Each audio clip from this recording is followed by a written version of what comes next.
ETF index mutual funds నేర్చుకుని stock మార్కెట్లో రాణించాలనుకుంటున్నారా? వెంటనే ఈ నెంబర్కి కాల్ చేయండి.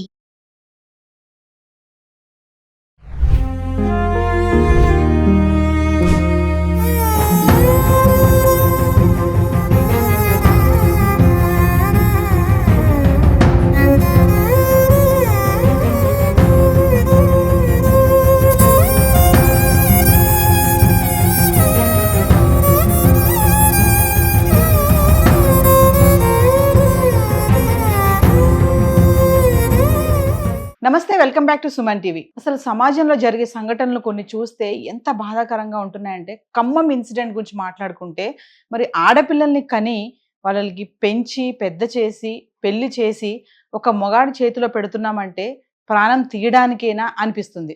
మరి అమ్మాయిని అస్థి పంజరంలో చూసిన ఆ తల్లిదండ్రులకు ఎంత బాధ ఉంటుంది. చూస్తున్న మనకే ఎంత బాధ అనిపిస్తుంది అంటే, అనుభవించినటువంటి ఆ తల్లికి ఎంత బాధ ఉంటుంది.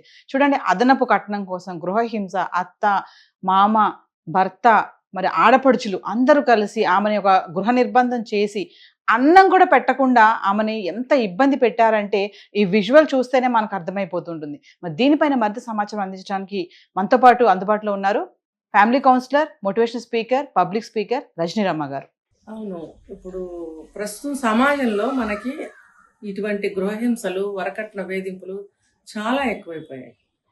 ఇది ఎందుకు అనేది మనం ఓవరాల్గా అందరినీ ఒకటే ఘాట కట్టేసి మనం నిర్ణయం తీసుకోలేము. ఇప్పుడు ఇక్కడ ఎన్ని మార్పులు వచ్చిన సమాజంలో టెక్నాలజీ ఎంత అడ్వాన్స్ అయినా అన్ని మార్పు చేసుకుంటున్నారు. అన్ని వైపులా కూడా వాళ్ళకి అనుకూలంగా చేసుకుని వాళ్ళు ముందుకు వెళ్తున్నారు.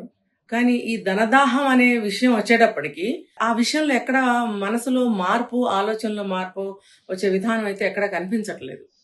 ఇది ఇప్పుడు పర్టికులర్ ఈ కేసులో మనం చూసుకుంటే కనుక వీళ్ళేంటంటే ధనదాహము పక్కన పెడితే వాడు ఎవడైతే ఉన్నాడో ఆ నీచుడు ఒక ఆడపిల్లని ఈ రకంగా తిండి నిద్ర ఏమీ లేకుండా అట్లా మార్చి మార్చి మార్చి మంచానికి అంకితం చేసి చంపేశాడు. అంటే వీడిది ఇంకొక తెలివితేటలు అనమాట. ఆమె ఏదో అనారోగ్యంతో చనిపోయింది. ఆఫ్ కోర్స్ ఆ థైరాయిడ్ ఉంటే ఉండొచ్చు గాక, అయితే మాత్రం మంచాన పడి అలా తీసుకుని చనిపోతారా? అలా ఎక్కడన్నా ఉందా? ట్రీట్మెంట్ అయితే ఇప్పించాలి కదా. సరే, నీ దగ్గర డబ్బులు లేవు, నువ్వు అంతంత కట్నాలు తీసుకున్నావు, ఆవిడకి పొలాలు కట్నంగా రాసిచ్చారు.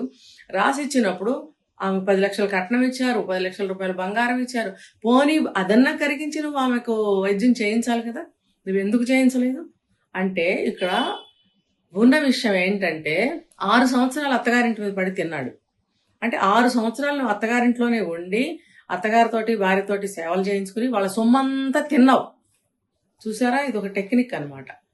వాడు తీసుకున్నది కట్న కానుకలు సరిపోక, ఆస్తిపాస్తులు తీసుకున్నది సరిపోక, పొలాలు తీసుకున్నది సరిపోక, ఇంకా కూడా తినాలి అనే ఆశ, ధన దాహము. ఇంకొకటి ఏంటంటే వాడు పచ్చి సోమరిపోతు. వాడు ఎంత సోమరిపోతు అంటే రూపాయి కూడా ఈ రోజు వరకు సంపాదించిన దాఖలాలు మనకు ఆ కేసులో కనపడ్డాయా? ఎక్కడన్నా ఉందా? వాడు ఎంతసేపటికి లాగేసిందంతా లాగేశాడు. ఇంకా వాళ్ళ ఇంట్లో చేరి, అది అంటారు కదా గాదె కింద పందికొక్కు అంటారు కదా, గాదెలని చెప్పి ఉంటాయి, ధాన్యాలు నిల్వ చేసే గాదెలు ఉంటాయి ఊళ్ళల్లో. అది ఏంటంటే కింద నుంచి మట్టిలో నుంచి తవ్వేసి ఆ లోపలికి వెళ్ళిపోయి ఆ ధాన్యాన్ని తినేస్తాయి అన్నమాట. వీళ్ళకి తెలియని కూడా తెలియదు, ఆ ధాన్యం కరిగిపోతూ ఉంటుంది. అది ఏమైందా పందికొక్కు వచ్చిందేమోలే, తిందేమోలే, ఒకసారి 2 సార్లు పట్టించుకుని చూసుకుంటారు. ఏదో మళ్ళీ తలుపులు వేసుకుంటారు, దానికి కూడా తలుపులు ఉంటాయి, దానికి జాగ్రత్తగా పెట్టుకుంటారు. కానీ మళ్ళీ కూడా తెలియకుండా దాని కింద దూరి తినేస్తూ ఉంటుంది అనమాట. అది అంతా కూడా అయిపోయే వరకు కూడా వాళ్ళకి స్పృహ రాదనమాట. అయ్యో, మనం ముందే చర్య తీసుకుంటే ఈ ధాన్యాన్ని కాపాడుకునే వాళ్ళమే అని. అలా గాది కింద పందికొక్కులాగా ఈ 6 సంవత్సరాలు పడి తిన్నాడు.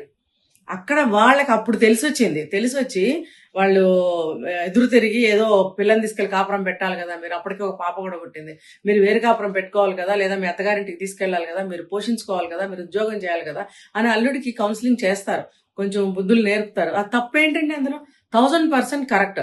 ఒక సోమరిపోతుకి పిల్లనిచ్చాము అని వాళ్ళు ఎంతో బాధపడుతూ ఉండుంటారు. పిల్ల వేరే వెళ్ళి భర్తతో కాపురం చేసుకోవాలన్న ఆశ కోరిక తల్లిదండ్రులకు ఉంటుంది. వీడు ఇలా పందికొక్కులాగా పడి తింటున్నాడు దొన్నపోతులాగా. సిగ్గు సెర పెద్ద మగాణ్ణి డప్పు కొట్టుకునే ఇలాంటి మగాళ్ళకి నేను చెప్పేది ఏంటంటే, పిల్లల్ని కంటే మగాడు కాదు. పిల్లల్ని, భార్యని, చక్కగా కుటుంబాన్ని బ్యాలెన్స్ చేస్తూ ఎవరికి బాధ కలిగించకుండా, తను బాధపడకుండా, ఇంట్లో గొడవలు రాకుండా ఉన్న దాంట్లోనే సర్దుకుని ముద్ద పెట్టగలిగినప్పుడు వాడు మగాడు, శబాష్ అనిపించుకుంటాడు వాడు. వీడు ధన ఆశ గలవాడు.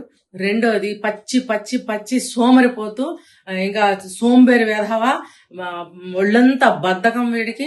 ఈ కారణాల వల్ల వాడు ఉద్యోగం సద్యోగం చేయలేదు, వాళ్ళ సొమ్ము తినేశాడు. సరే, వీళ్ళంతా గొడవ పడిన తర్వాత మళ్ళీ వెళ్ళి ఎక్కడికి వెళ్ళాడు? వెళ్తే అమ్మాబాబు దగ్గరికి వెళ్ళాలి. లేకపోతే వాడు వేరే స్వతంత్రంగా ఉద్యోగం చేసి డబ్బు సంపాదించే చోటకి పోయి ఒక గదైనా సరే రెంట్కి తీసుకుని అక్కడ పెట్టాలి ఫ్యామిలీని. వాడు ఆ పని చేయకుండా ఏం చేశాడు? అక్కా బావ దగ్గర చేరాడు. అక్కా బావ దగ్గర చేరటం ఏంటండి? చెల్లెలింటికి వెళ్ళకూడదని పెద్ద సామెత ఉంది. ఇక్కడ చెల్లెలైన అక్కైనా ఒకటే. వీడు వెధవ చెడ్డాడు. ఇక్కడ వాళ్ళు తరిమితే భార్యను తీసుకుని, భార్య ముందు మగాడు కనిపించుకోవాలంటే మగాడు ఏం చేయాలండి? ఇలా వాళ్ళ పంచిన చేరతాడా?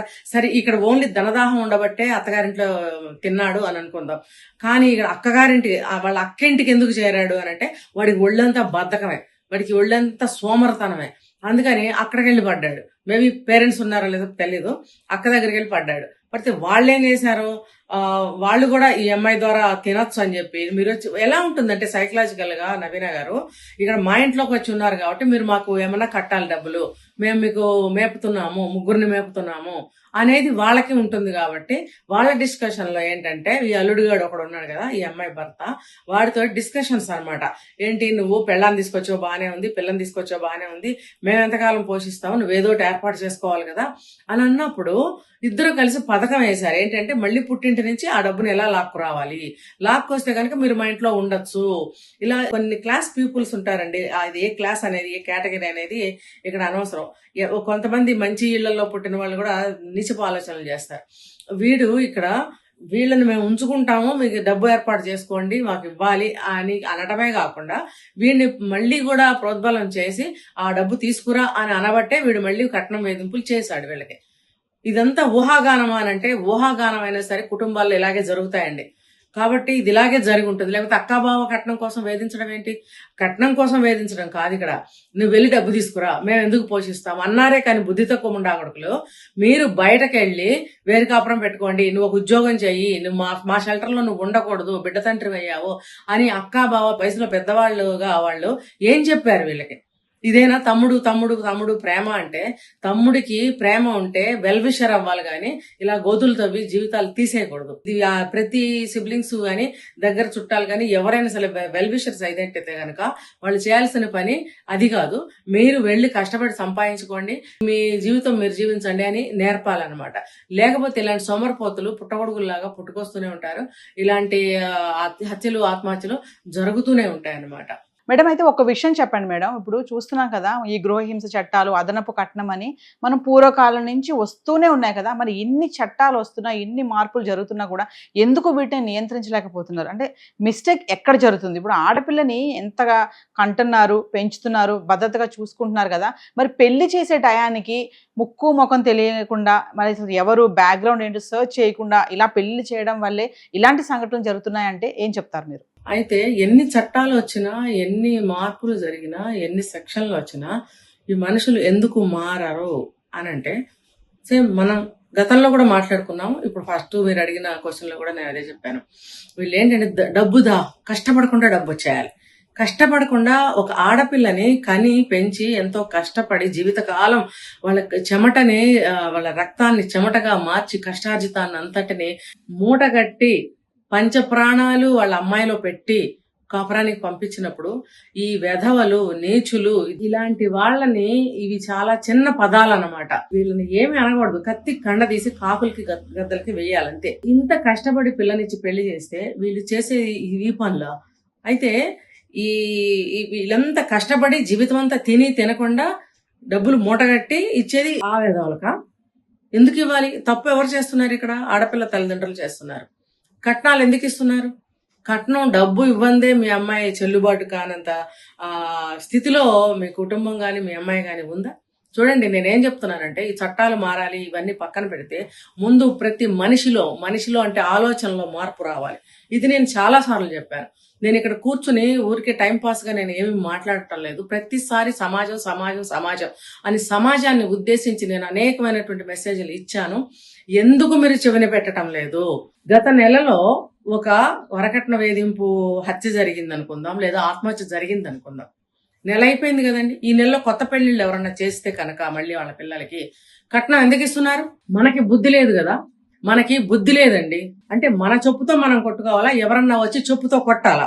ఎవరన్నా వచ్చి చెప్పుతో కొట్టాల్సినంత అవసరం ఎవరికీ లేదు. ఎందుకంటే నష్టం జరుగుతున్నది మీకు, దెబ్బ తగులుతున్నది మీకు, నొప్పి కలుగుతున్నది మీకు. తర్వాత చివరికి నష్టపోయి ఘోరాతి ఘోరంగా హృదయ విదారకంగా ఏడుస్తున్న పరిస్థితి మీకు వస్తుంది. కాబట్టి ఎవ్వరూ కొట్టాల్సిన అవసరం ఎవ్వరికి లేదండి సమాజంలో. ఎందుకు నేను చెప్తున్నానంటే ప్రతి ఒక్కళ్ళు కూడా వాళ్ళ ఆలోచన విధానంలో మార్పు రావాలి. కట్నం ఇవ్వండి పెళ్లి ఎలా అవుతుందండి అంటే పెళ్లి చేయకండి. ఏమండి, ఇప్పుడు 20 ఏళ్ళు పెంచుతారు. మనిషి జీవిత కాలము కనీసం ఈ రోజుల్లో 70-80 ఏళ్ళు బతుకుతూనే ఉన్నారు, 90 ఏళ్ళు కూడా బతుకుతున్నారు. మీరు మీ దగ్గరే పెట్టుకోండి, ఏం పర్వాలేదు. అర్థమైందా? ఆ జీవితం భగవంతుడు నిర్ణయిస్తాడు, ఎలా జరగాలనేది అలా జరుగుతూనే ఉంటుంది. వాళ్ళు చదువుకుంటారు కాబట్టి వాళ్ళ కాళ్ళ మీద వాళ్ళు నిలబడతారు. ఫైనల్ స్టేజ్ లో వాళ్ళ జీవితపు నిర్ణయాలు తీసుకునే శక్తి వాళ్ళల్లో ఉంటుంది. వాట్ నెక్స్ట్ అనే నిర్ణయము ఆ కాలానికి తగ్గట్టుగా వాళ్ళు తీసుకోగలుగుతారు. మీరు ఏమి భవిష్యత్తు గురించి భయపడకండి, బాధపడకండి. అందుకే పిల్లలకి ఇప్పుడు ఈ వరకట్నపు చావు జరిగింది, ఈ గృహహింస చావు జరిగింది. ఇప్పుడు ఈ నెక్స్ట్ మంత్ లో గానీ ఆ నెక్స్ట్ మంత్ లో గానీ వచ్చే సీజన్ లో ఎవరైనా పెళ్లిళ్ళు చేయదలుచుకుంటే నిక్కచ్చిగా నిర్మోహమాటంగా మా పిల్లకి పెళ్లి అవ్వకపోయినా పర్వాలేదు, మేము పెళ్లి చెయ్యము, కానీ కట్నం మాత్రం ఇవ్వము. మీరు మా అమ్మాయిని కట్నం లేకుండా చేసుకుంటే చేసుకోండి. ఎందుకు అనంటే ఎంత అమ్మాయి ఉద్యోగం చేసినా చేయకపోయినా ఇంట్లో పని పాటలు ఏ మేరకు చేస్తుంది అని మనం అనుకున్నట్టయితే కనుక ఎంతో కొంత అయినా సరే ఆ ఇంటికి పని చేస్తూనే ఉంది. పుట్టింట్లో ఎక్కడ తల్లి కూర్చోబెట్టి పని చేయించకుండా ముద్దుగా చూసుకుంది. అది తప్ప ఒప్ప అనేది వేరే టాపిక్ లో మాట్లాడదాం. ఇక్కడ ఇలా చూసుకున్నప్పుడు అత్తగారింటికి వెళ్ళినప్పుడు అక్కడ భయంతోనో మొహమాటంతోనో ఏమన్నా అనుకుంటారనే అనో తల్లిదండ్రులకు చెడ్డ పేరు వస్తుందనో తనకి చెడ్డ పేరు వస్తుందనో భర్తకి తన మీద ప్రేమ తగ్గిపోవచ్చు, లేకపోతే భర్త మనసులో చెడు కలగకూడదనో ఏ కారణంతోనైనా అది తన బాధ్యత అనుకునో తను అక్కడికి వెళ్ళి ఎంతో కొంత పని చేస్తూనే ఉంటుందండి. పని చేయకుండా మొద్దుబడుద్దాయిలాగా ఎవరు కూర్చోరు.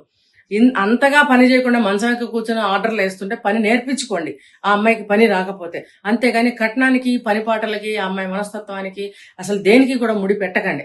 మీరు 20 సంవత్సరాలు 25 సంవత్సరాలు అక్కడ పెంచి మీ దగ్గరకు పంపిస్తే ఆ 25 సంవత్సరాలు ఉన్న అలవాట్లు ఒక్కసారిగా మారవు. ఎందుకంటే మీవన్నీ కొత్తగా అనిపిస్తాయి.